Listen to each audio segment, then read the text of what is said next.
Would God use a cell phone to communicate with us if He were to return? Brought to you by God Quotes. Click like, subscribe, and get some spirituality in your day amid the viral videos that consume us. Do you know where your cell phone is? Are you sure it's charged? Have you updated your apps? Do you turn around and head back home if you forget it? Did you just check your battery? That's okay. So did I. Don't get me wrong, my cell phone is always within reach as well. To wake me, play music, tell me how to get someplace, capture pictures and video. Yet I rarely reflect on how much influence it has on my life until recently. Is this where we need to spend our time? Is this how we should be communicating with one another? What does this replace that was not already available to me before?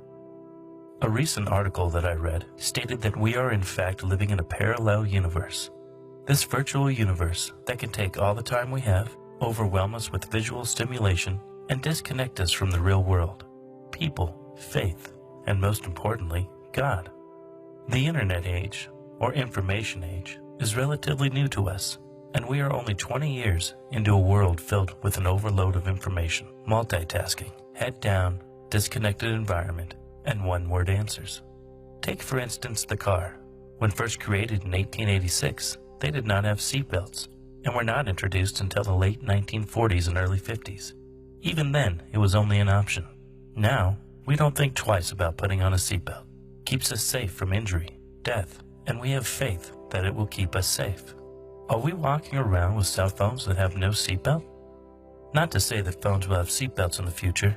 However, it is likely that we will or should adjust how we use them in our daily lives. Now ponder this question. Would God use a cell phone to communicate with us if He were to return? At first, this statement may be easy to answer for some. Matthew chapter 6, verse 21.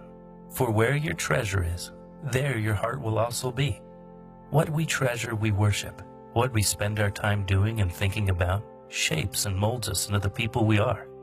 What happens to our faith in God and each other when we spend hours gazing at the light of a screen that cannot speak to us, love us, or understand what's going on inside of our souls?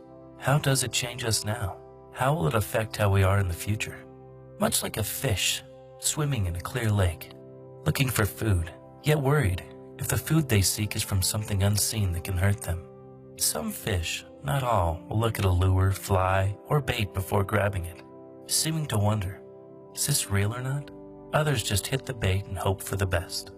Are we just fish, eating false food, false facts, and falsehoods that cloud our environment, without really taking a long look at it and wondering if it's real, or if it's even needed?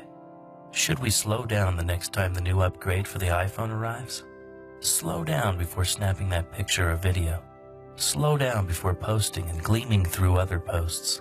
Limit our one-word responses that seem to mirror a response to a tweet or Facebook post. Thumbs up, happy face, sad face, such a good picture, heart. Are our interactions with each other becoming all too brief and common, just like the ones we have on social media or text messages?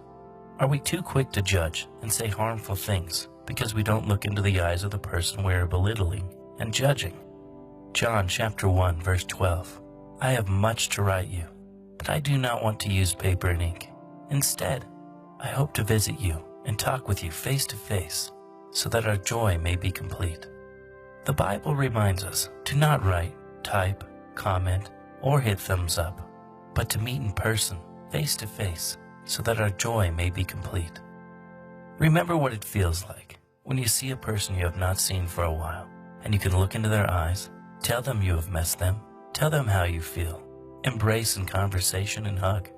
It truly fills a heart and soul to be with a friend or family member. Life can pass us by in an instant. Do we really want to have it pass us by with our heads down? Or should we make the choice to pick our heads up, look into the eyes of others, express ourselves with words spoken to them and not just shared in a post? Once they are gone, we cannot reach out to them. However, we can have faith that someday we will be reunited in heaven. So back to the question, would God use a cell phone to communicate with us if He were to return? I, for one, do not know for sure.